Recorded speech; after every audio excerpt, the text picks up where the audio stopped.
Very good evening to all of you.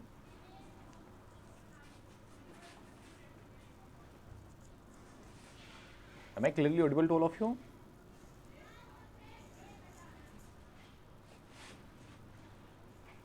Yes, sir. Okay. So let's start a class. What was discussed in the last class, please? Anyone? हाँ जी. कोई बताएगा हमें क्या discuss कर रहे थे? So we have discussed about the historical facet of contract. We have discussed section 1 and different terminology. We also have discussed like contractors, pacta, हाँ. conventio, and okay. consensus. Okay sir. I think introductory part हमने discuss किया था. तो आज हम जो बात करने जा रहे हैं, सेकंड लेक्चर है हमारा. तो थोड़ा सा सेकंड लेक्चर भी हम लाइटली लेकर चलेंगे क्योंकि थर्ड लेक्चर इंपॉर्टेंट है मेंस के पर्पज़ से. सेकंड में बहुत ज़्यादा चीज़ें हैं नहीं. मोस्टली क्या है कि there are lot of questions जो कि प्री में क्वेश्चंस आते हैं, उनको भी फोकस करना बहुत ज़रूरी है. तो हम प्री पॉइंट ऑफ व्यू से ये लेक्चर रखेंगे और मेंस के लिए यहाँ से आप लोग कुछ नहीं उठा पाएंगे. प्री के लिए बहुत कुछ आपको मिलेगा यहाँ पे. There are 10 definitions. How many definitions? There are 10 10. 10. 10 10. definition 10 definitions. Okay. So अब ये 10 की 10 डेफिनेशंस हैं. आई थिंक सारी की सारी डेफिनेशन पूछी जा चुकी हैं एग्जाम में. अगर आप जुडिशरी का एग्जाम देंगे तो 100% क्या है कि सारी डेफिनेशन से क्वेश्चन बनाए जा चुके हैं फ्रॉम एवरी डेफिनेशन क्लॉज. कोई ऐसी डेफिनेशन नहीं है जो कि क्वेश्चन बना करके पूछी ना गई हो, क्योंकि कॉन्ट्रैक्ट एक्ट क्या है, थोड़ा छोटा सा है. बहुत ज़्यादा इसमें कुछ ऐसा नहीं है कि नहीं नहीं यहाँ से क्वेश्चन बनाए जाए. तो छोटा होने की वजह से डेफिनेशन क्लास से जो क्वेश्चन बनाए जा पा रहे हैं वो क्या है, डेफिनेशन डायरेक्टली या तो सेक्शन से पूछा जा रहा है. क्या ये एग्रीमेंट कहाँ पर डिफाइन किया गया है, under which section agreement is defined, क्योंकि 2A 2B 2C 2D 2E 2F 2G 2GHI. तो ये क्या है, एक ये रटने वाली चीज़ है जिसको आपको क्या करना है, अपना मेमोरी में सेट करना है इसको कि अच्छा कोई अगर आपसे पूछता है तो एग्रीमेंट कहाँ पर डिफाइन है, वो आपने बता दिया कि 2E में दिया गया है. ठीक है. एक्सेप्टेंस कहाँ पर है, प्रॉमिस कहाँ पर है, प्रॉमिसर कहाँ पर है. तो अब ये याद कैसे रखेंगे, क्योंकि ये 10 डिफिनीशंस हैं. बहुत सारी और डिफिनीशंस अदर अदर एक्ट की हैं जिनको आपने पहले ही मेमोराइज कर रखा है. तो कन्फ्यूज़न क्रिएट हो जाएगा आपके पास. Now we are going to start this lecture with the definition. सबसे पहले चीज़ है कि आपके एक्ट का नाम क्या है. What is the name of this act? Anyone? Indian Contract Act Indian 1870. Indian contract act 1872. Okay. So the word contract, अगर आपसे जनरली कोई पूछता है कि what is the meaning of contract, definition हटा दीजिए, आप क्या समझते हैं कॉन्ट्रैक्ट क्या है, व्हाट इज़ द कॉन्ट्रैक्ट? अगर हम इंडियन कॉन्ट्रैक्ट एक्ट की तरफ जाएं, रेफरेंस लें, तो what do you understand by the word contract? क्या है कॉन्ट्रैक्ट एक सिंपल टर्म्स में? हाँ जी. Creating binding obligation on the party where there is a some kind of agreement between both of them. Okay. अब आपने जो ये बताया इससे थोड़ा सा अगर आप अगर डेफिनीशन को ध्यान देंगे तो अच्छी डेफिनीशन प्रिपेयर कर सकते हैं आप. ओके.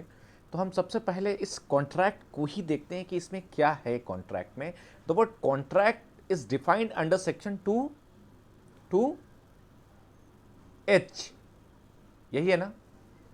Yes, sir. प्लीज़ ध्यान दीजिएगा. अब आप लोग सेक्शन 2(h) जो कि आप देखेंगे कि the word contract is defined. Indian contract act क्या है? कॉन्ट्रैक्ट फॉर्मेशन के लिए, इन्फोर्सेबिलिटी के लिए और डिफेक्ट और मेरिट्स डिमेरिट्स या उसकी रेमेडी, उपचार, सब कुछ बताता है. ठीक है. क्या कहता है ये? एक तो सबसे पहले टर्म्स डिफाइन करता है, राइट्स बताता है, इसेंशियल्स बताता है, एलिमेंट्स बताता है, इसके डिफेक्ट्स क्या हैं, कब नहीं होगा, कब होगा, सारी चीज़ें ये बताता है. एक सब्सटेंटिव लॉ है. ठीक है. अब बात आती है कि ये कॉन्ट्रैक्ट सेक्शन 2(h) में डिफाइन है.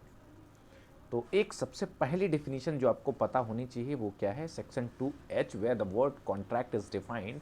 एंड कॉन्ट्रैक्ट एक सिंपल वर्ड है जो कि हम कह सकते हैं is an agreement enforceable by law. Contract क्या है Priyanka? It is an Agreement enforceable by law. Agreement enforceable by law. चलिए ठीक है. ये तो आपने डेफिनेशन क्लॉज में आपने देख लिया कि ये लिखा हुआ है सेक्शन 2(h) में. लेकिन अगर हम थोड़ा सा लॉ जानते हैं, जैसे कि हमने इंटरप्रिटेशन किया है, जूरिस्प्रूडेंस पढ़ा है, छोटा मोटा कॉन्स्टिट्यूशन पढ़ा है, बाकी के बहुत सारे लॉज के बारे में CPC पढ़ा है, CRPC पढ़ा है, तो हम एक लाइन और कह सकते हैं कि क्या है ये कॉन्ट्रैक्ट, क्या है, is a civil obligation, it is as a civil obligation. क्या है ये Tanika? It is, So it is as a civil obligation. ये एक सिविल ऑब्लिगेशन की तरीके से लिया जा सकता है, and this is voluntarily created by civil obligation. कैसे क्रिएट किया गया है कि दो पार्टी वॉलंटरली क्रिएट कर रही है एक सिविल ऑब्लिगेशन, किसी तरीके का कोई क्रिमिनल ऑब्लिगेशन इस पर इम्पोज नहीं होता है किसी के ऊपर। हमने कहा आपको 10 किलो चीनी देंगे, कल ला पाए तो दे दी, नहीं ला पाए तो नहीं दे पाए तो आप ज़्यादा से ज़्यादा क्या कर सकते हैं, आप पेनल्टी ले सकते हैं हमसे, पनिशमेंट के तौर पे हमसे डैमेजेस क्लेम कर सकते हैं, हमें जेल में नहीं डाल सकते आप। तो कोई क्रिमिनल ऑब्लिगेशन क्रिएट नहीं होता है। Is it clear? हाँ जी। तो आप अगर चाहें तो नोट कर सकते हैं एक जनरल सा, ये लिखते जाइएगा तो बहुत अच्छा रहेगा। Section 2H, contract is an agreement enforceable by law, and second step में आप जाएंगे छोड़ करके कि contract as a civil obligation, it confines itself to the enforcement of voluntarily created civil obligation. Contract as a civil obligation, it confines itself to the enforcement of voluntarily created civil obligation. It has no relation with the criminal obligation. Sir, enforcement of Enforcement voluntarily. of voluntarily created civil obligation. हाँ जी। तो कोई ऐसा है जिसको ये पता ना चल पाया हो कि कॉन्ट्रैक्ट डिफाइन कहाँ पर किया गया है? Is there anyone? कोई है ऐसा क्या? हाँ जी, एम आई ऑडिबल? इसमें कोई ऐसा है जिसको ये नहीं पता चल पाया कि कॉन्ट्रैक्ट कहाँ पर डिफाइन है? Under which section, Deepanshi? Sir section 2H।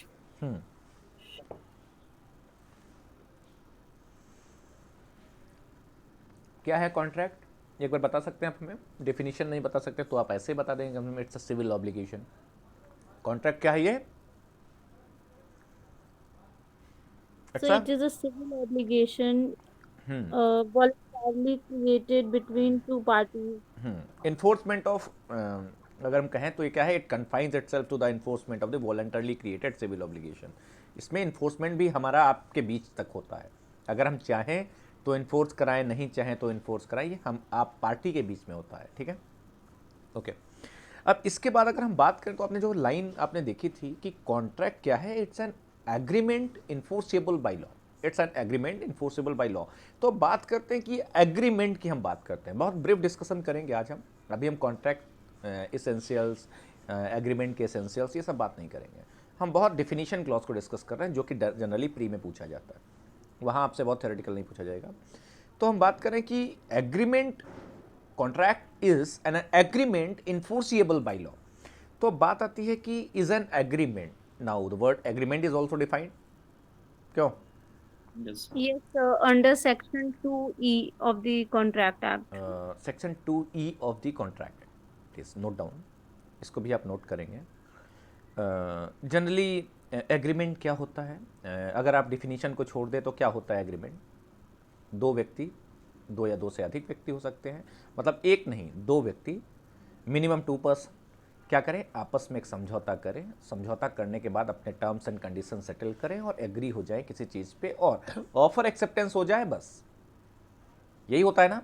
Reciprocal promises होते हैं प्रियंका, एग्रीमेंट में क्या होता है? Yes, sir. एग्रीमेंट में क्या होता है? Reciprocal promise. रेसिप्रोकल का मतलब क्या होता है? मैंने कहा कि मैं अपनी गाय बेचना चाहता हूं, दूसरा कहता है कि मैं गाय खरीदना चाहता हूं, और कितने की बेचना चाहते हो? 500 रुपए की। उसने कहा ठीक है, मैं 500 की खरीदना चाहता हूं। देयर इज अ एग्रीमेंट और फॉर्मिंग कंसिडरेशन। क्या है कि ये reciprocal promises forming a part of consideration, उसके साथ ही कंसिडरेशन जुड़ा हुआ है, दिस इज एन एग्रीमेंट। यही तो होता है ना, इसके अलावा कुछ होता है देवेंदु? Yes sir. एग्रीमेंट में क्या होता है? रेसिप्रोकल प्रॉमिसेस होते हैं ना, ए बी से कुछ बोलता है, बी ए से कुछ बोलता है, ए बी की बात पे एग्री होता है, बी ए की बात पे एग्री होता है, और बीच में कंसिडरेशन होता है उसके साथ ही, दिस इज एन एग्रीमेंट। यही तो है ना, इसके अलावा Yes, कुछ sir. होता है? इसके अलावा कोई एग्रीमेंट में तो कुछ होता नहीं है, कोई हाथ पैर मारने पड़ते हैं कुछ। अब मेरी बात, मैंने कहा मैं गाय बेचना चाहता हूँ, बी ने कहा कि मैं खरीदना चाहता हूँ, बी ने कहा कि ए ने कहा कि मैं 500 की बेचना चाहता हूँ, बी कहता है मैं 500 की खरीदना चाहता हूँ। दिस इज रेसिप्रोकल प्रॉमिसेस हो रहे हैं। मैं बेचना चाहता हूँ, वो खरीदना चाहता है, मैं 500 की बेचना चाहता हूँ, वो 500 की खरीदना चाहता है। मेरा प्रॉमिस, मैंने उसकी 500 एक्सेप्ट कर लिए और उसने क्या है 500 रुपए दे करके गाय को एक्सेप्ट कर लिए। इट्स रेसिप्रोकल प्रॉमिसेस की बात है। तो यहाँ पर क्या है कि agreement, note down please, agreement क्या है? Agreement is defined under section 2E। Definition आप लोग अपनी देख सकते हैं, हम आप डिस्कस करेंगे, लेकिन एक जनरल सी definition note, agreement consist of reciprocal promises. Agreement consist of reciprocal promises between the two parties, between the two parties.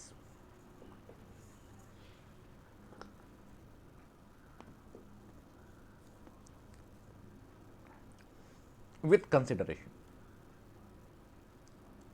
with consideration. अगर आप लोगों को कुछ लगे कि कुछ डिफर हो रहा है तो बताइएगा आप लोग, ठीक है? क्या कि आप लोग पढ़ चुके हैं तो इसलिए आपका ओपिनियन लिया जा सकता है इस सब्जेक्ट में, ठीक है? जो सब्जेक्ट में आप लोग नहीं पढ़े होते हैं उसमें आपकी ओपिनियन ज़्यादा नहीं ली जाती है। इस सब्जेक्ट में आपकी ओपिनियन रिकमेंडेड, आपकी ओपिनियन क्या है वो एक्सेप्ट की जाएगी। हाँ, नाउ सेक्शन 2E एक बार रीड करेंगे शशांक, देखिएगा क्या है एग्रीमेंट। हाँ जी, Yes. Section 2E, every रख promise. दीजिए भैया, बार बार क्या करते हैं आप यार, रोज रोज रोज रोज का आपका टांग के चले जाया करिए। हाँ जी, सॉरी, हाँ जी। Section 2E, every promise and every set of promises forming the consideration for each other is an agreement. I think ये हमने बता दिया आपको शशांक, सेम ही चीज़ हमने बताई आपको क्या है कि Yes. अग्रीमेंट। अब आपने देखा कि section 2H contract, contract is an agreement enforceable by law. The word agreement को उठाते हैं, that is also defined under Indian contract act under section 2E। Agreement consist of reciprocal promises between two parties with consideration। Section 2E को आप open करेंगे तो यही चीज निकल के आएगी, क्या? Every promise agreement is every promise and every set of promises forming the consideration for each other is an agreement. तो सेट ऑफ प्रोमिसेस की हमने जो बात करी, तो हो सकता है कि मैंने पहली बार में ही बोला कि ये पेन 2 रुपए का बेचना चाहता हूं और आपने उसको 2 रुपए दिए और ले लिया, तो सेट ऑफ प्रोमिसेस की बात यहां पर नहीं आई, एक ही बार में ये ट्रांजैक्शन कंप्लीट हो गया। क्यों प्रियंका? Yes sir. ओके, लेकिन सेट ऑफ प्रॉमिसेस में क्या होगा? जैसे सेट ऑफ प्रोमिसेस का मतलब ये है कि आपने कई सारे प्रोमिसेस हुए ना, उसमें काफी देर तक ट्रांजैक्शन चला। मैंने कहा कि ये पेन बेचना चाहता हूं, आपने कहा ठीक है, कितने सर बेचना चाहते हैं? पहला, ए ने कहा कि मैं ये पेन बेचना चाहता हूं, बी ने कहा मैं खरीदना चाहता हूं, पहला प्रॉमिस। सेकेंड, पहला प्रॉमिस हो गया, ए ऑफर sir. करता है और बी एक्सेप्ट करता है, एक प्रॉमिस हो गया। सेकेंड प्रॉमिस, ए कहता है कि मैं 500 का बेचना चाहता हूं, बी कहता है मैं 500 का खरीदना चाहता हूं, this is second set of promise.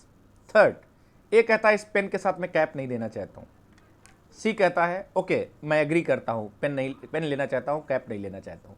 Okay, third set of promise. Fourth set of promise, इसके साथ डिब्बा नहीं मिलेगा आपको क्योंकि वो खो गया है।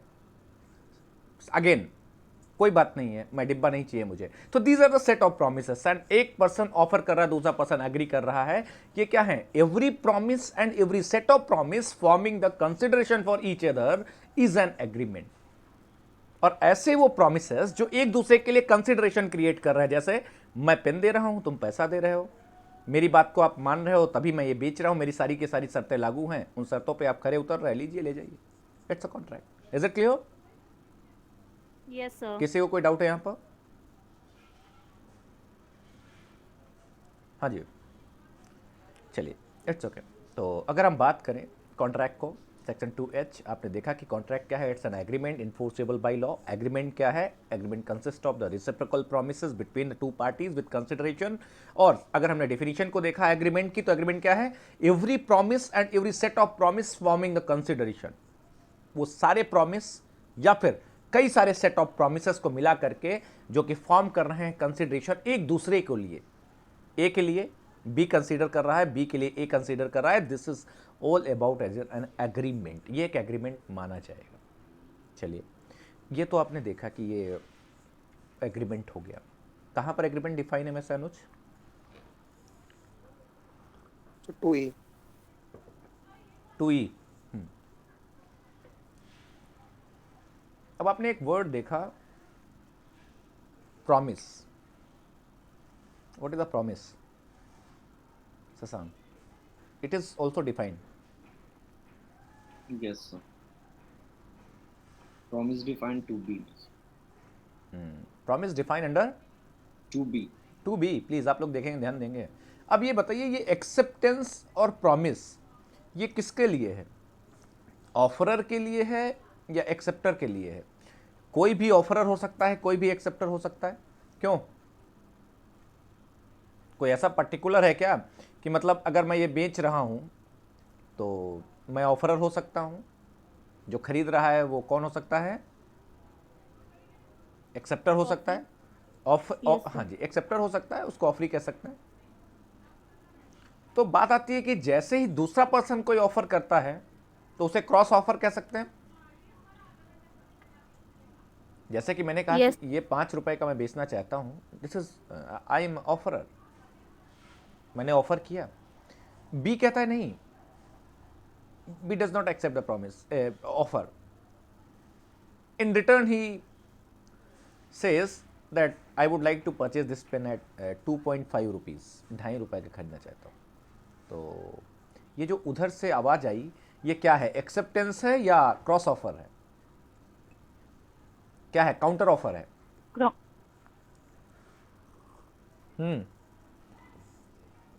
It's a counter offer. तो सांग Yes. Sir. क्या है ये? It's a counter offer. तो जरूरी नहीं है कि जिसके पास पेन है वही ऑफर कर सकता है, वो भी कर सकता है। जो खरीदना चाहता है वो भी तो ऑफर कर सकता है ना। ऑफर किसी तरफ से हो सकता है, एक्सेप्टेंस किसी तरफ से शुरू हो सकती है। ऐसा नहीं है कि जिसके पास सामान है पहले वही ऑफर करे। जैसे आपने सामान देखा, रोड पर आप लोग निकलते हैं तो जनरली आप लोग देखते होंगे कोई कुछ लेकर के जा रहा होता है, आपको अच्छा लगता है तो आप पूछते हैं कितने का दोगे ये। तो जबकि वो लेकर के जा रहा है और वो बाद में पलट कर आपको कह देता है कि नहीं नहीं, बिक्री के लिए नहीं है। ऐसा होता है नहीं होता है? Yes, sir. ऐसा कई बार होता है। आपको चीज़ पसंद आ जाती है, आप बोलते हैं कि ये कितने का है, तो वो कहता है बेचने के लिए नहीं है।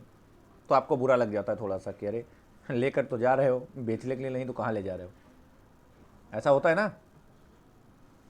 जी sir. Okay, it's okay. Now agreement आपने देखा कि सेक्शन 2E, एग्रीमेंट क्या है? Consist of reciprocal promises between the two parties and with consideration. Section 2E को अगर ओपन करेंगे एग्रीमेंट को, तो जो कॉन्ट्रैक्ट है वो क्या है? It's an agreement enforceable by law. Agreement is every promise and every set of promises. Every promise क्या है? प्रॉमिस क्या है? Just go to the section 2B, देखिए क्या है प्रॉमिस। कब प्रॉमिस बनता है? How this promise will be created?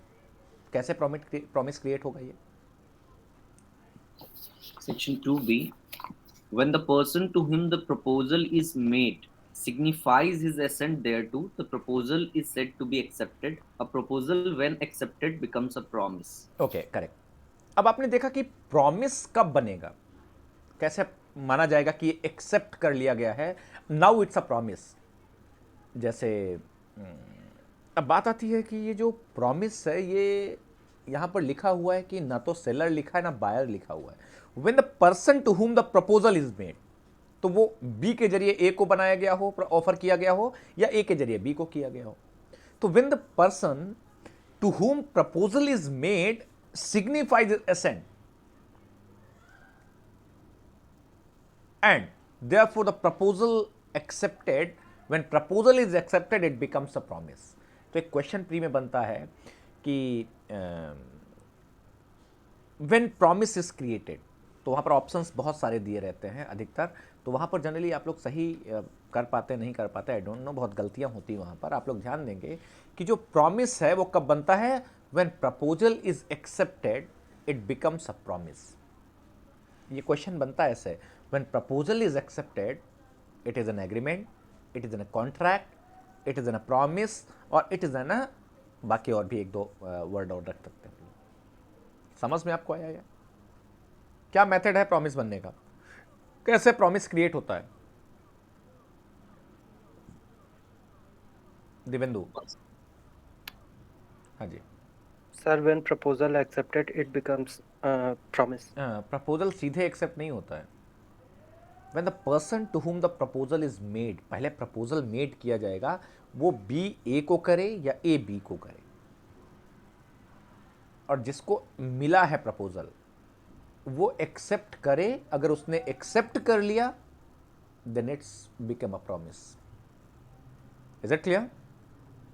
Yes, sir. और लगातार अगर आप एक्सेप्ट करते चले जा रहे हैं, this is a set of promises, means you are continuously accepting the terms and conditions. आप लोग चलाते हैं ना, कोई भी चीज़ देखते हैं तो लिखा रहता है कि टर्म्स एंड कंडीशन एक्सेप्ट करिए, ओके करिए, आप ओके करते चले जाते हैं। This is set of promises, आप एक्सेप्ट करते चले जाते हैं। Is it clear? Are you getting my point? Yes, Yes, sir. sir. जब आप कोई चीज़ खरीदते हैं, आप देखते हैं ऑर्डर, जब कभी आप ऑनलाइन ऑर्डर करते हैं तो क्या होता है? अच्छा, रेलवे टिकट की बात कर लेते हैं, एक छोटा सा कॉन्ट्रैक्ट कि आप जर्नी करने जा रहे हैं, आपने सर्विसेज लेना शुरू किया तो वो तो सर्विसेज में आ जाता है। लेकिन अगर हम कोई जनरली कोई गुड्स खरीदते हैं, कोई कॉन्ट्रैक्ट करते हैं किसी के साथ, तो हम कॉन्ट्रैक्ट के टर्म्स एंड कंडीशंस को देखते भी नहीं है और क्लिक करते चले जाते हैं, ओके टिक टिक ठीक है, बाद में आप पढ़ते हैं उनको। लेकिन अगर आप लगातार, these are the set of promises, जो आप टिक करते हैं, एक्सेप्ट करते हैं, these are the set of promises. And promise is defined under section 2B। Acceptance और प्रॉमिस मींस प्रॉमिस और एक्सेप्टेंस दोनों एक ही चीज है।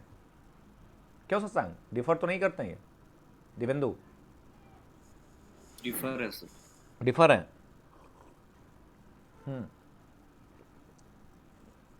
कैसे? सर एक्सेप्टेंस एक प्रोसेस है, लेकिन प्रॉमिस प्रपोजल और एक्सेप्टेंस के दोनों के कॉम्बिनेशन को कहेंगे प्रॉमिस। 2B में क्या लिखा हुआ है एक बार बताइए। When a person to No, whom no, the no. proposal is made, definition word क्या लिखा हुआ है? एक्सेप्टेंस और प्रॉमिस दोनों एक साथ लिखे हैं? promise लिखें।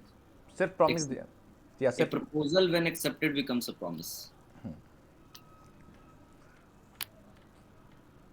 द वर्ड, जैसे आपने देखा होगा एग्रीमेंट लिखा है तो वहाँ पर क्या लिखा हुआ है? मार्जिनल हेडिंग क्या है उसकी, सेक्शन 2B की? सर इसकी मार्जिनल हेडिंग नहीं है, direct section start. When the person to whom से। ओके, तो अगर हम बात करें कि शशांक एक्सेप्टेंस और प्रॉमिस, तो proposal when accepted it becomes a promise. तो ये एक, जो अगर हम बात करें कि इसको हम ये कह सकते हैं कि नाम मिल जाता है। क्या मिल जाता है? क्या मिल जाता है इसे?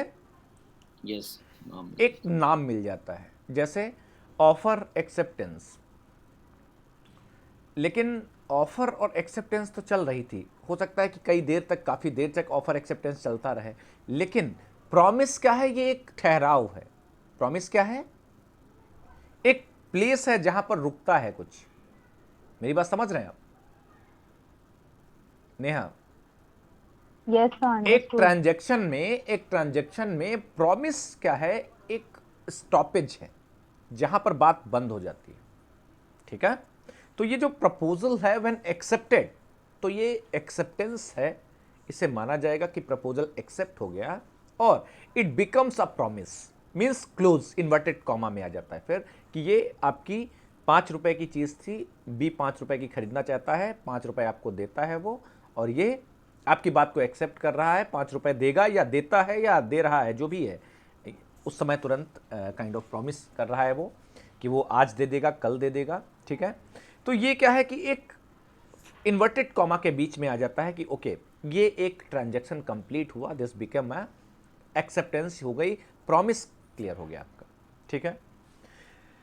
इसके साथ ही हमने देखा कि every promise, every set of promises forming the consideration, और जब ये प्रोमिसेस और set of promises with consideration अगर हो रहे हैं, विद कंसीडरेशन हो रहे हैं, तो ये कंसीडरेशन के साथ अगर हो रहे हैं, देन इट बिकम एग्रीमेंट। अगर ये कंसीडरेशन के साथ नहीं प्रॉमिस है तो, हाँ जी, जैसे कि आप बाजार जाते हैं और आपने, कोई आया आपको ऑफ़र किया उसने कि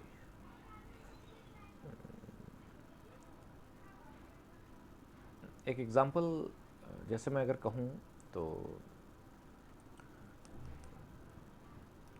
कंसिडरेशन के लिए कि आपसे किसी ने कहा कि कोई काम करना है आपको, ए ने बी से कोई काम करने के लिए बोला कि ये काम करना है आपको, आप हमारे घर आ जाइएगा। और काम करने के साथ ही किसी भी कंसिडरेशन की बात नहीं हुई थी। नॉन ग्रेचुअस एक्ट, कैसा एक्ट था वो? ग्रेचुअस एक्ट था कि अरे तुम मेरे साथ ही घूमते हो दिन रात, खिलाता पिलाता हूँ तुमको, तो मेरे घर आ जाना, काम करना है। और आपने काम किया, काम करने के बाद आप सोच रहे हैं कि मतलब कुछ पैसा मिलेगा, लेकिन पता चलता है कि नहीं नहीं, वो तो ग्रेचुअस एक्ट है। तो शादी बारात में ऐसा बुला ही लेते हैं एक दूसरे को, आसपास के लोगों को। तो अब ये ग्रेचुअस एक्ट अगर समझ करके आपसे काम लिया गया कि आपको कोई पेमेंट नहीं करना है, तो कोई कंसिडरेशन की उम्मीद नहीं की गई इस ट्रांजैक्शन में कि नहीं नहीं कंसिडरेशन होना ही चाहिए। आपसे कहा गया, ऑफर किया गया काम के लिए, आपने काम कर दिया, but that is without that acceptance जो आपने दी थी, जो प्रॉमिस आपने किया कि हम काम करेंगे, आपने जो काम किया that is a without consideration. कैसे था वो कैसे था? विदाउट कंसिडरेशन था कि वो विदाउट कंसिडरेशन। तो ये क्या एग्रीमेंट है क्या? Is it agreement? No, sir. It's not agreement. तो आपने देखा कि contract is an agreement enforceable by law. Agreement section 2E, agreement is it consists of reciprocal promises between two parties with consideration। reciprocal promises में से तो हम बात नहीं कर सकते, बट प्रॉमिस की बात करते हैं कि प्रॉमिस कहाँ पर डिफाइन है? Section 2B। एक्सेप्टेंस और अ प्रॉमिस, एक्सेप्टेंस और प्रॉमिस की अगर हम बात करें तो ये क्या है? Given person to whom proposal is made and he accepted this proposal, this process is, when he accepted the proposal, it becomes a promise, it becomes a promise। और अगर यही अगर एक सीरीज ऑफ एक्ट्स का अगर proposal था और accept करता चला गया कोई, this is a set of promises and with forming the part of consideration for each other. दोनों लोगों के लिए, एक दूसरे के लिए कंसिडरेशन हो रहा है साथ में, it will be considered as an agreement. इसको एग्रीमेंट हम मानेंगे। यहाँ पर किसी को कोई डाउट है भी? अंडर विच सेक्शन एक्सेप्टेंस और promise is defined? Anyone? 2B, sir. 2B, what is the acceptance और प्रॉमिस? क्या है ये एक्सेप्टेंस और प्रॉमिस? कोई बताएगा हमें? कब कहा जाएगा कि ये प्रॉमिस हो गया है, ये एक्सेप्टेंस है? When a person signifies his assent and that is accepted, the whole process is known as promise. अच्छा, इसके साथ ही प्रॉमिस का मतलब एक और सिंपल सी चीज़ है कि A is offering anything to B, B is accepting, when B accepts it becomes a promise for consideration. क्योंकि A कोई भी चीज़ अपनी बिना पैसे के तो नहीं देगा, कोई कंसिडरेशन तो ज़रूर होगा उसका, फ्री में तो देगा नहीं। तो अगर वो कंसिडरेशन के लिए एक्सेप्ट कर रहा है, इट बिकम्स अ प्रॉमिस। तो 3 डिफिनीशन आपने देखी, कौन कौन सी? Neha, Yes, sir. कौन कौन सी definition? First one was contract, then second one was agreement, and third one is promise. फिर इसमें हमने proposal and acceptance ये भी देखा। हाँ, इसके साथ ही एक वर्ड इसमें दिया गया है consideration. What is a consideration? क्योंकि एवरी प्रॉमिस और एवरी सेट ऑफ प्रोमिसेस तब तक वो एग्रीमेंट नहीं होगा जब तक it is not forming the consideration for each other. दोनों पार्टीज के लिए कंसिडरेशन फॉर्म नहीं हो रहा है, ये एग्रीमेंट नहीं होगा। तो व्हाट इज अ कंसिडरेशन? क्या मतलब है कंसिडरेशन का? चलिए एक सिंपल सी बात कर लेता हूँ मैं।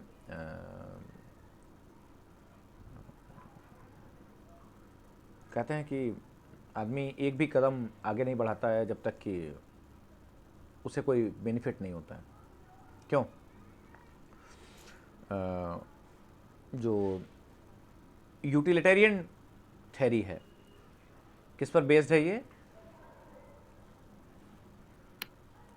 उपयोगितावाद का सिद्धांत।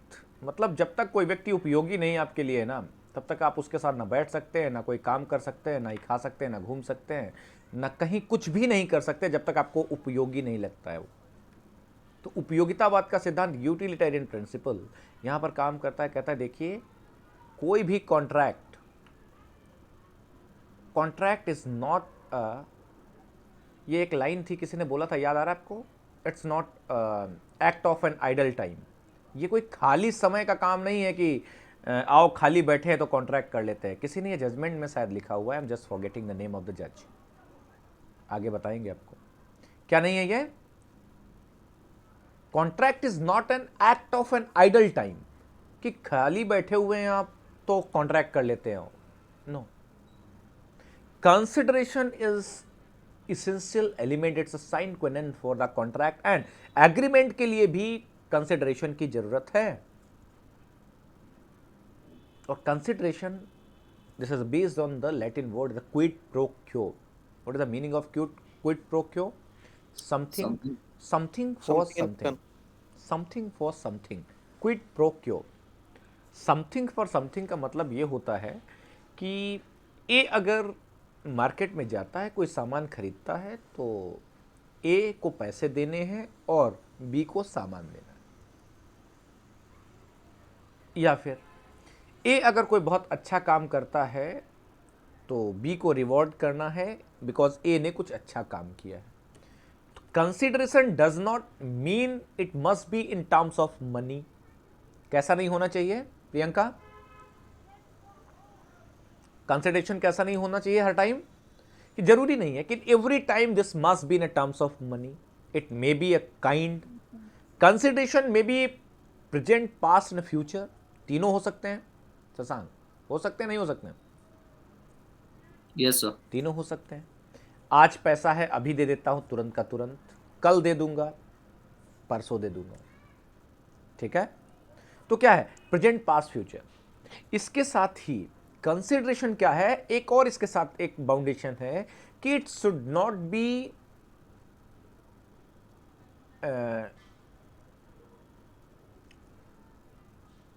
अब बात आती है कि कंसिडरेशन कितना होना चाहिए। What should be the limit of consideration?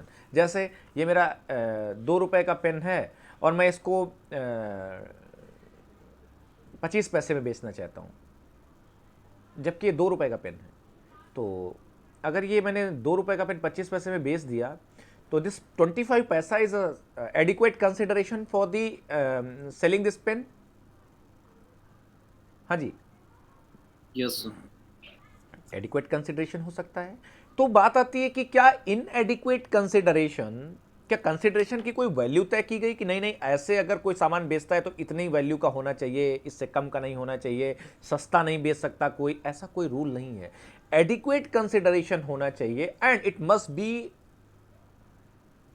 B valuable in the I of law. कुछ उसकी वैल्यू होनी चाहिए लॉ में, आई ऑफ लॉ में उसकी कुछ वैल्यू होनी चाहिए। कंसिडरेशन अगर इनएडिक्वेट है then only on the ground of free consent उसको वाइडेबल कराया जा सकता है, अदरवाइज नहीं। अगर हमको पता चल जाए कि दवाओं में मैंने ये 25 पैसे का बेचा है तो हो सकता है कि एक बार इसको वाइडेबल कराया जाए, अदरवाइज नहीं। अगर मैं अपना 2 रुपए का पेन 1 रुपए में बेचना चाहता हूँ, 25 पैसे में बेचना चाहता हूँ, कोई मुझे रोक नहीं सकता है। This is enough, it's adequate consideration. 25 पैसा इज एडिक्वेट कंसिडरेशन। ओके, चलिए इट्स ओके, वापस आ जाते हैं। तो आपने देखा कि जो कंसिडरेशन है, ये पहली चीज है कि weather this word is defined anywhere in the Indian contract act. हाँ जी, Section 2D defines considerations. Section 2D बहुत ही लंबी डिफिनीशन है, इसको समझना बहुत आसान है। Just read the definition please.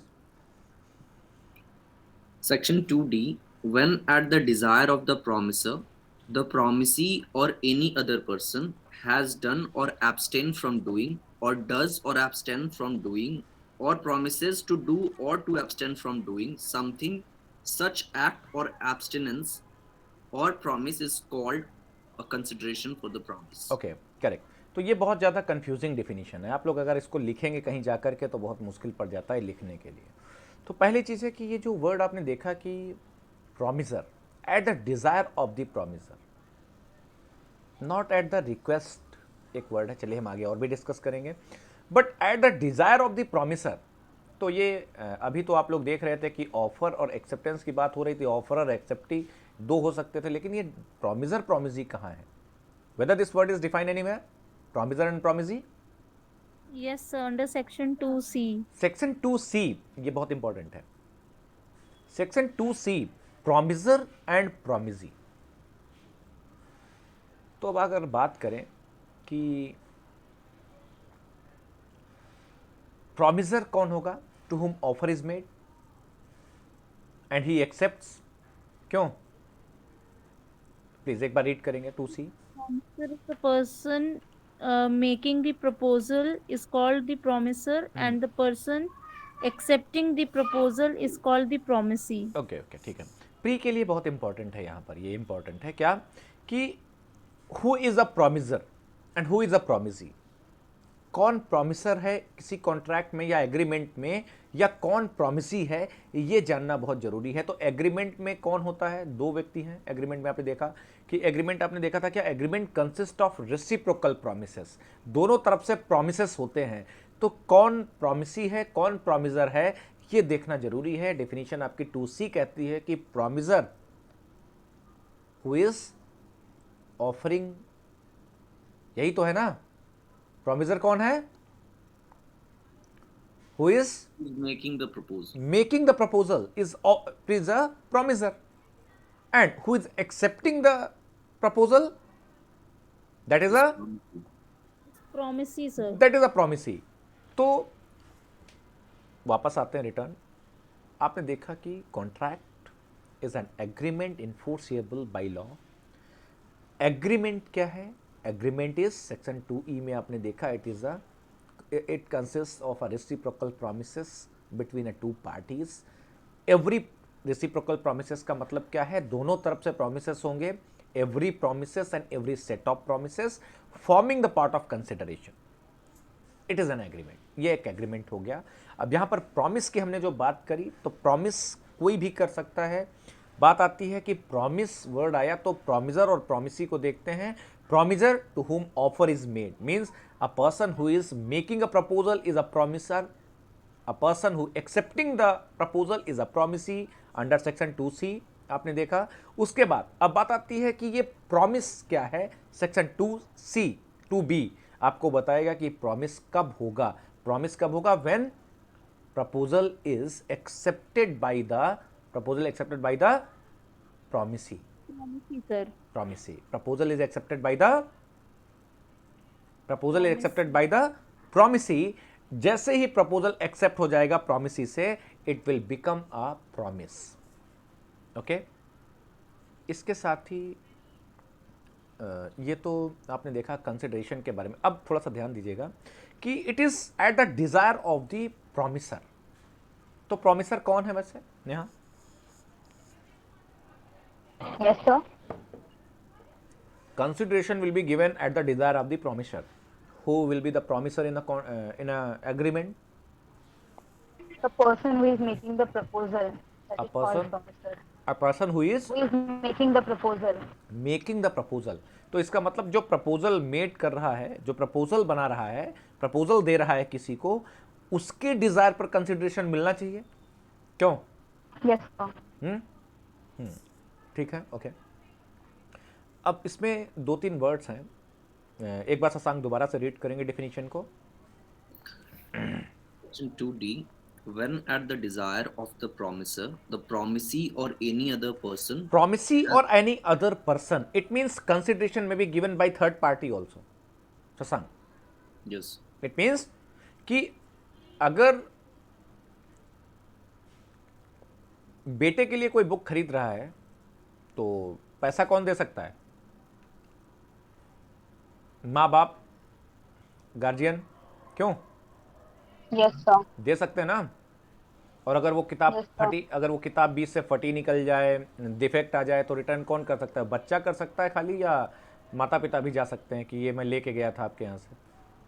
तो consideration Parents also. Consideration may be given by the third party also. क्यों? जरूरी sir. नहीं, जरूरी नहीं। चलिए एक एग्जांपल है, हम आपको जनरली क्या है, जैसे कि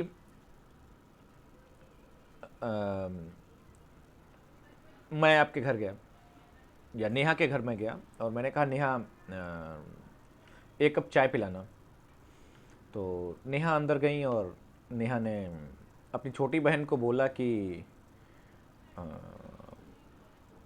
सर आए हुए हैं, उनको चाय पिला दो। तो offer is specifically to the Neha, किसको था? That is a specific offer Shashank. Yes. मैंने किसको ऑफर किया था? मैंने नेहा को कहा था कि नेहा एक कप चाय, ठीक है। नेहा ने क्या किया, अंदर जाकर के बोला कि सुनो सर आए हुए हैं, अपनी छोटी बहन को बोल दिया कि चाय बना के दे आओ।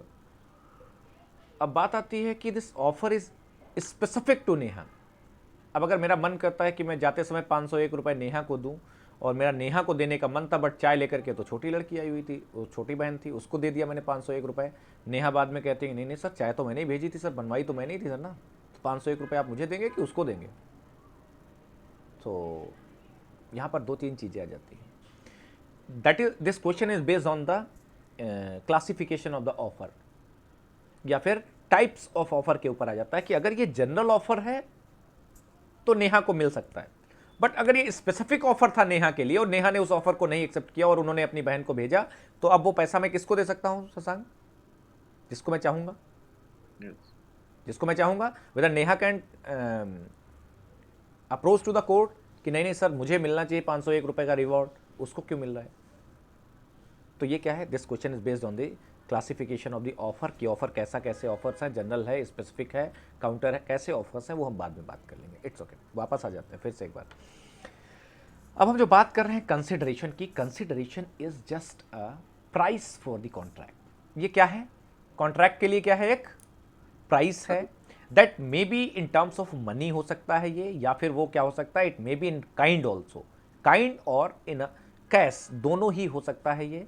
इसके साथ ही एडिक्वेसी इज इमेटेरियल, एडिक्वेट है या नहीं है, but it should be valuable in the I of law, law की नज़र में इसकी वैल्यू कुछ होनी चाहिए, ठीक है। एडिक्वेसी चैलेंज नहीं की जा सकती है जब तक कंसेंट को लेकर के कोई चर्चा ना की गई हो, फ्री कंसेंट कहीं पर डिस्टर्ब ना हो, ऐसा ना हो कि कोई क्वेश्चन अंडर इन्फ्लुएंस या कोई मिसरिप्रेजेंटेशन या किसी तरीके का दबाव डाला गया है, तब जाकर के अगर किसी ने कंसेंट दी है इसमें, ठीक है। Consideration based on the principle of quid pro quo, something for something. कोई भी व्यक्ति यूं ही काम नहीं करता है। अगर कोई व्यक्ति ने काम किया है तो उसका पैसा उसको दिया जाए, वो कॉसी कॉन्ट्रैक्ट हो या फिर वो एक्सप्रेस कॉन्ट्रैक्ट हो किसी तरीके का, जिसमें उसने काम किया और उसको उसका पैसा मिलना चाहिए। प्रो राटा, प्रो जो और भी तरीके हैं रेशियो के, उनको उस रेशियो के मुताबिक दिया जाना चाहिए। चलिए, ये चीज़ हो गई। अब बात आती है कि कंसिडरेशन टू डू समथिंग और restrain from doing something.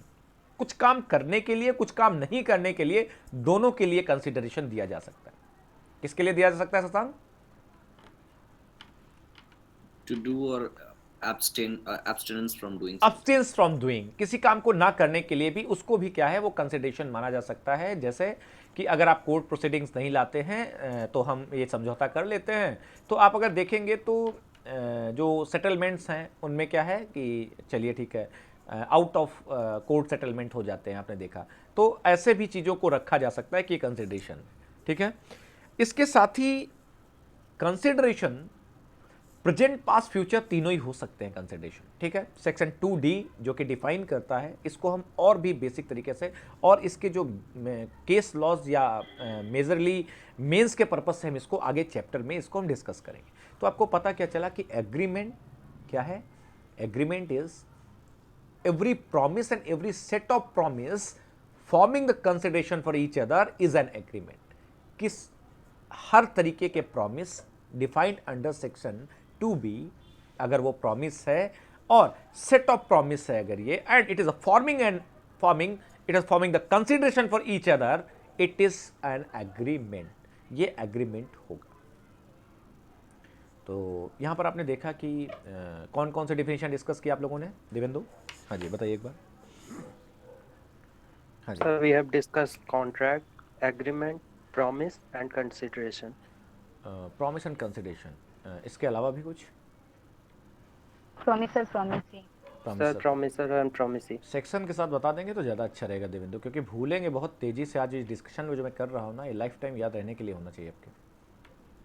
Yes, sir. Contract is defined under section 2H, and agreement defines under 2E, section 2E, promise defines under section 2B, and consideration defines under section 2D, and promiser and promisee defines under section 2C. Okay, correct.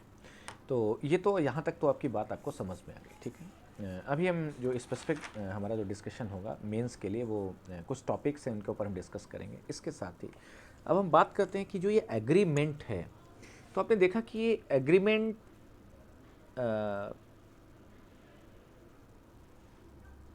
Reciprocal agreement हो सकते हैं। कैसे हो सकते हैं Shashank? Reciprocal agreement, reciprocity क्या होती है आप लोग जानते हैं या नहीं जानते, मुझे नहीं पता है। रेसिप्रोकल एग्रीमेंट क्या होते हैं कि जो प्रॉमिसेस हैं, दोनों तरफ से प्रॉमिसेस होते हैं, रेसिप्रोकल एग्रीमेंट होते हैं कि दोनों तरफ से ऑफर, दोनों तरफ से acceptance. Is it clear Priyanka? क्या है?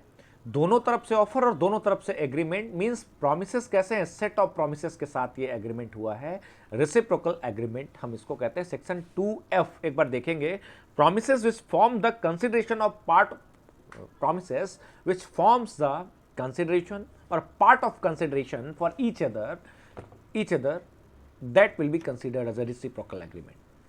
Reciprocal agreement में क्या होगा कि ये जो promises हो रहे हैं, set of promises, तो set of promises forming the part of consideration, ए के लिए बी कंसिडरेशन दे रहा है और बी के लिए ए कंसिडरेशन दे रहा है कुछ, इसको मानेंगे कि रेसिप्रोकल प्रॉमिस है या रेसिप्रोकल एग्रीमेंट है ये, ठीक है। तो ये रेसिप्रोकल एग्रीमेंट कहां पे डिफाइन है? Under which section? 2F। Okay, Anuj हाँ बताइए अब ये क्या है reciprocal agreement?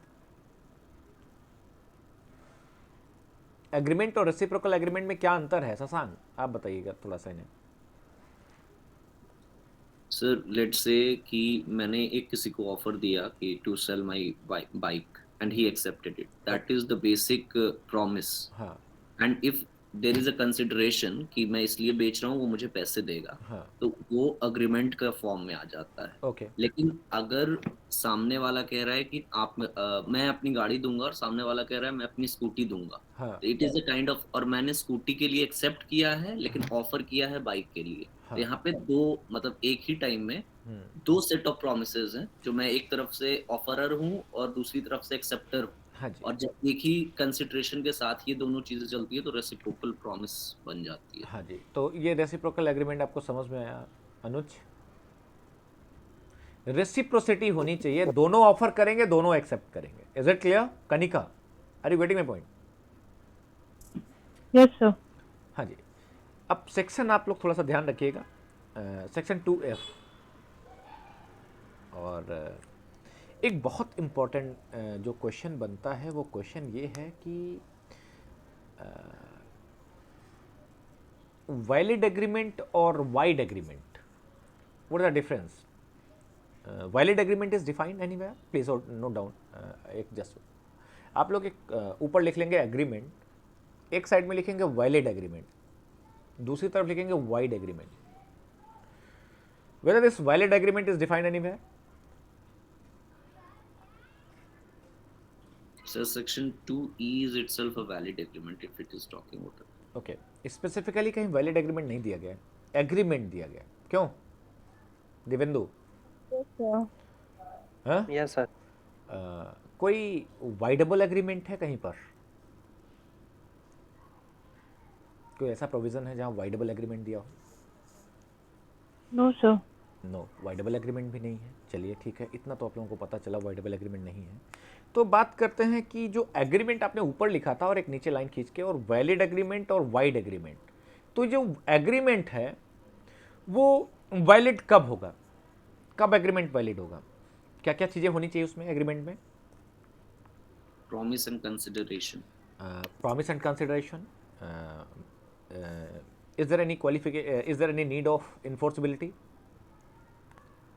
No sir. No. तो लिख सकते हैं आप लोग एवरी प्रॉमिस और set of promises plus consideration is agreement, with agreement plus consideration is equivalent, sorry is equal to is agreement. क्यों? या इसको इस ऐसे भी लिख सकते हैं, offer plus acceptance is equal to agreement, उसमें सारी चीज़ें आ जाएंगी।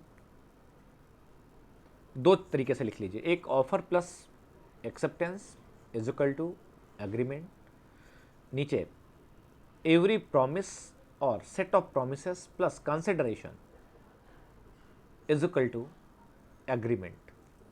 So कोई वो offer plus acceptance plus consideration ना। हाँ हाँ sorry, offer plus acceptance plus consideration, correct. तो ये दोनों में कोई अंतर दिख रहा है आप लोगों को? सर आपने बस प्रॉमिस को तोड़ दिया, जो प्रॉमिस है और सेट ऑफ प्रॉमिसेस उसको आपने ऑफर प्लस एक्सेप्टेंस लिखा दिया। हाँ जी, तो एक सेम ही चीज़ है ना ये तो, कनिका। Yes sir. ओके, नीचे इसके लिख लीजिए कि no need of enforceability, no need of enforceability.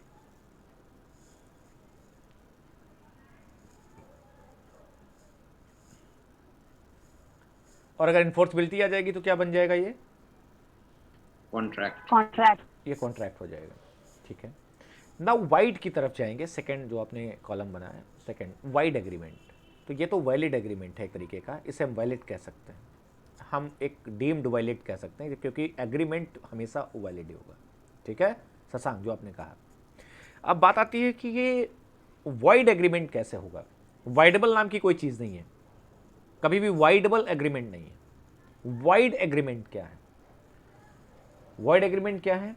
तो शशांक, वाइड एग्रीमेंट का मतलब ये नहीं है कि मतलब ये जो दो चीज़ें थी इसेंशियल एलिमेंट ये नहीं है तो वो वाइड हो जाएगा। There are certain things, just see the section 2G and read the section 2G। An agreement not enforceable by law is said to be void. Okay, correct. अब आप अपोजिट देखेंगे कॉन्ट्रैक्ट के, तो agreement enforceable by law is an agreement, and agreement not enforceable by law is a void agreement. समझ में आया आपको कि agreement enforceable by law is contract under section 2H, agreement not enforceable by law, agreement not enforceable by law is wide agreement but not a void contract. क्यों? कुछ समझ में आया आपको?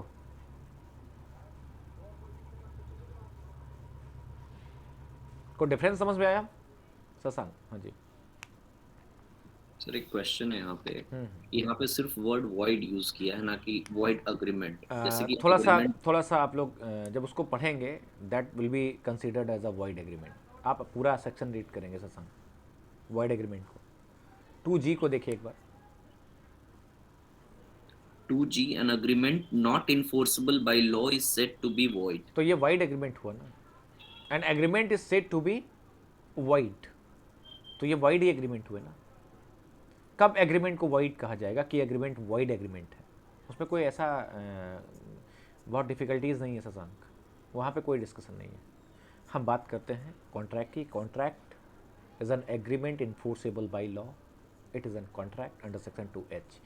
वाइड एग्रीमेंट की जो हम बात कर रहे हैं, वाइड एग्रीमेंट अंडर सेक्शन 223 अगर 23 को हिट कर रहा है तो जितने भी 23 को हिट करेंगे एग्रीमेंट सारे वाइड होंगे।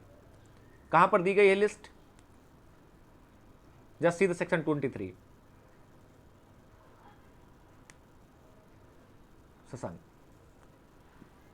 Sir, what consideration and objects are lawful and what not? Section 23 कहता है। व्हाट क्या लिखा है एक बार बताना मुझे।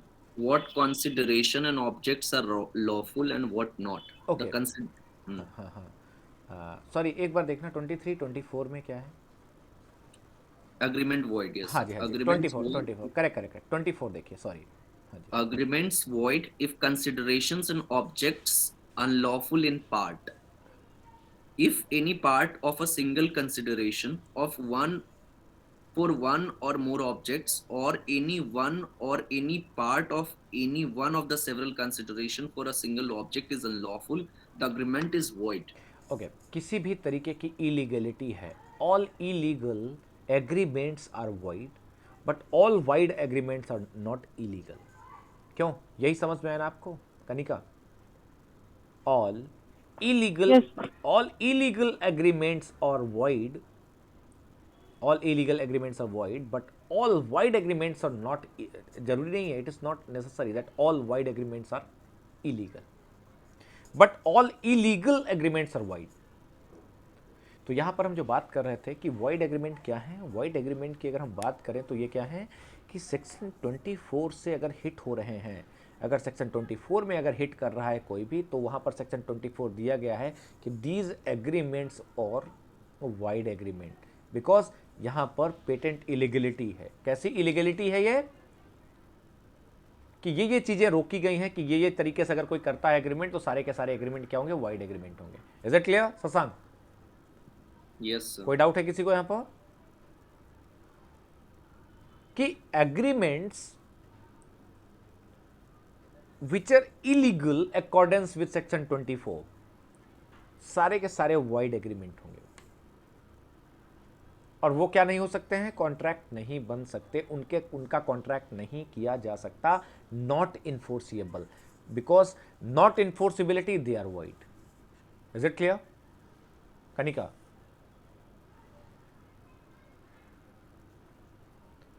कोई Yes, डाउट? sir. किसी को कोई डाउट है यहाँ पर? प्लीज थोड़ा सा बताइएगा आप लोग, डाउट अगर तो पूछिएगा आप लोग। हाँ जी। सर हमने वॉइड अग्रीमेंट में ये अकॉर्डिंग टू सेक्शन 2G देखा, 24 देखा, इसके पहले आपने कुछ और लिखवाया है? नहीं ना? एक्चुअली हमने बताया था कि जो एग्रीमेंट हमने देखा, उस एग्रीमेंट में हमने एक क्लासिफिकेशन किया वैलिड एग्रीमेंट का, जो कि वैलिड नाम की कोई चीज़ नहीं है। That agreement under section 2E that is a valid. और उसका मतलब क्या होता है एग्रीमेंट का? वैलिड एग्रीमेंट क्या होगा? वैलिड एग्रीमेंट का मतलब है acceptance, offer plus acceptance plus consideration is agreement, equivalent is equal to agreement. Okay, इसी को अगर हम ओपनली अगर कहें तो क्या हो जाएगा कि एवरी प्रॉमिस और set of promises plus consideration it will be is equal to agreement. is equal to agreement। उसके बाद हमने देखा कि वाइड एग्रीमेंट क्या है। तो वाइड एग्रीमेंट में आपने देखा कि क्या है? Agreements which are not enforceable by law, agreements which are not enforceable by law are void. यही है ना definition Shashank? Yes sir. Okay, तो ऐसे एग्रीमेंट जो इन्फोर्सेबल बाय लॉ नहीं है वो सारे वॉइड एग्रीमेंट होंगे। तो सेक्शन 24 को थोड़ा सा इन्फर करना पड़ेगा यहाँ पर, क्योंकि वहाँ पर क्या लिखा हुआ है? कुछ ऑब्जेक्ट्स और कुछ कंसिडरेशन जो हैं वो उनको उन्होंने इलीगल माना है। There are certain illegal agreements which are void agreement, जिनको एक्सप्रेसली बताया गया कि ये जो हैं इनको हम वाइड एग्रीमेंट मानेंगे अंडर सेक्शन 24। ठीक है, और भी तरीके हैं, आगे हम और भी बात करेंगे जब वाइड एग्रीमेंट और वाइडेबल के बारे में बात करेंगे। लेकिन इसके साथ ही अगर हम कॉन्ट्रैक्ट की बात करें तो कॉन्ट्रैक्ट में वैलिड, वाइड एंड वाइडेबल, इसका क्लासिफिकेशन कर सकते हैं आप लोग। Contract on the basis of enforceability अगर हम बात करें तो first is valid contract, wide contract and voidable contract. Section 2H, जैसे कि आपने देखा कि सेक्शन 2H क्या है? It's a valid contract. ये वैलिड कॉन्ट्रैक्ट के बारे में बात करता है कि agreement enforceable by law is a contract. बहुत सिंपल सी चीज़ है कि अगर कोई एग्रीमेंट जो इन्फोर्सेबल बाय लॉ है दैट इज अ कॉन्ट्रैक्ट। लेकिन बात आती है कि वाइड कॉन्ट्रैक्ट और वाइडेबल कॉन्ट्रैक्ट में क्या अंतर है। तो वाइड का मतलब शून्य होता है, आप लोग जानते हैं, और वाइडेबल कॉन्ट्रैक्ट का मतलब क्या है? शून्यकरणीय कॉन्ट्रैक्ट, जो कि कॉन्ट्रैक्ट शून्यकरणीय हो। इसका मतलब क्या है कि वो वैलिड है और दोनों पार्टीज में से कोई भी एक पार्टी उसको शून्यकरणीय करा सकती है अगर कोर्ट चली जाए तो। यही मतलब है। Please just read the section 2I, just read the section 2I। हाँ जी। Section 2I, voidable contract, an agreement which is enforceable by law at the option of one or more of the parties thereto, but not at the option of the other or others, is a voidable contract. Okay. After reading this section, voidable contract, voidable contracts are valid contract। Pre में question पूछा जाता है कि voidable contracts are valid, only voidable, only may be void, और ऐसे करके option बनाए जाते हैं। तो यहाँ पर अगर आप देखेंगे कि voidable contracts are valid from the beginning, they are valid and they can be avoided by the either of the party means opportunity is in the hand of the one party or other party, दोनों के हाथ में किसी ना एक के पास में होता है कि वो वाइडेबल करा सकता है विद इन अ टाइम अगर वो कराना चाहते हैं। अगर if this contract is not challenge then that contract shall be valid. जब तक वो वाइडेबल नहीं कराया जाएगा वो कॉन्ट्रैक्ट वैलिड माना जाएगा और वो शून्यकर्णी है, लेकिन वो वैलिड रहेगा, उसे वैलिड माना जाएगा। उसकी इन्फोर्सेबिलिटी को चैलेंज किया जाए कि ये इन्फोर्सेबल नहीं क्योंकि ये वाइडेबल है, नहीं अगर किसी ने चैलेंज किया पार्टी ने तो फिर ये नहीं, कोई बात नहीं है, इट्स ओके। तो ये क्या है, टाइमिंग के लिए वो वैलिड रहेगा, ठीक है। अब वाइड कॉन्ट्रैक्ट की अगर हम बात करें तो दो चीज़ें हैं इसमें, एक है वाइड एंड दूसरा है वाइड एब इनिशियो। क्या है Shashank? Wide and ab initio. Wide एब इनिशियो। तो वाइड एब इनिशियो कहता है कि प्रारंभ से ही शून्य है, मतलब एकदम पेटेंट इलीगलिटी है, आपने कर लिया है काम तो वो गलत है शुरू से ही। लेकिन जो वाइड कॉन्ट्रैक्ट है ये क्या है कि सब्सिक्वेंट वाइडेबिलिटी की बात करता है। जैसे आपको कहा गया था कि एक कॉन्ट्रैक्ट के लिए एक माइनर कॉन्ट्रैक्ट नहीं कर सकता है, सबसे अच्छा एग्जांपल यही है कि कौन कॉन्ट्रैक्ट नहीं कर सकता है? Minor minor can not do contract, correct. सबको पता है, जग जाहिर है, दुनिया जानती है। लेकिन आप जानबूझ के माइनर के साथ कॉन्ट्रैक्ट करते हैं, आपने एग्रीमेंट कर लिया उसके साथ और एग्रीमेंट करने के बाद आपने क्या किया कि ट्रांजैक्शन कंप्लीट कर लिया, तो ये क्या है, फ्रॉम द वेरी बिगनिंग शून्य है ये, और इट इज़ अ वाइड एब इनिशियो। कैसा कॉन्ट्रैक्ट है ये?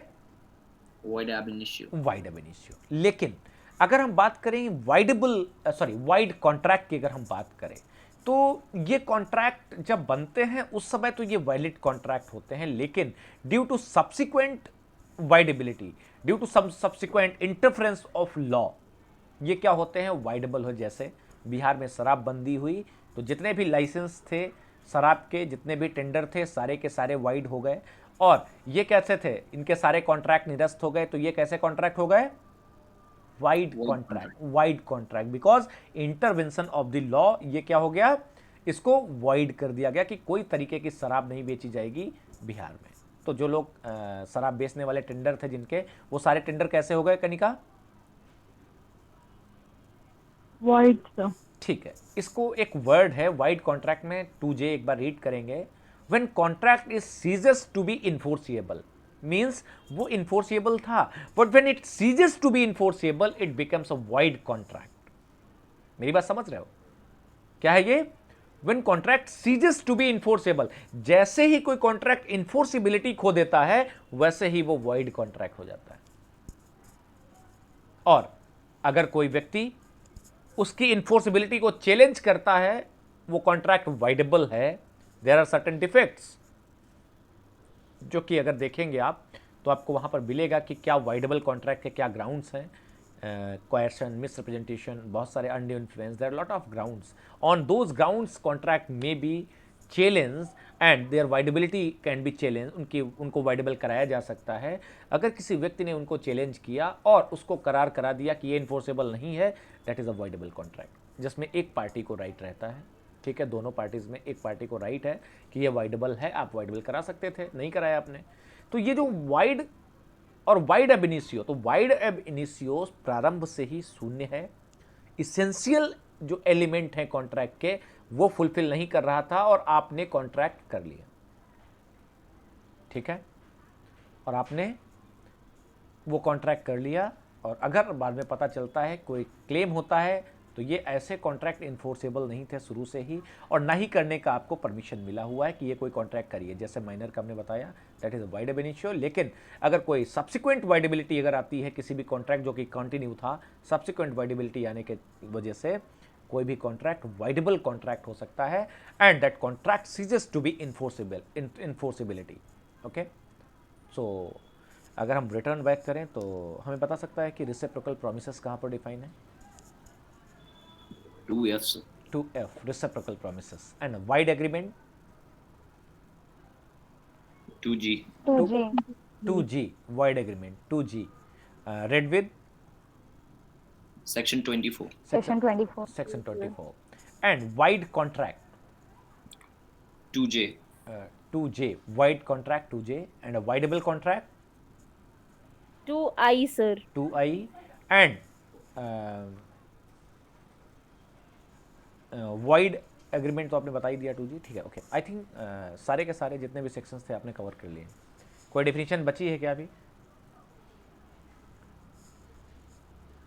आपने जो 10 डेफिनेशन की बात की थी, जो 10 टर्म्स थे कॉन्ट्रैक्ट के, जो डेफिनेशंस थी, वो सारी आई थिंक सब आपने कवर कर ली हैं। क्यों? Is it clear? हाँ जी,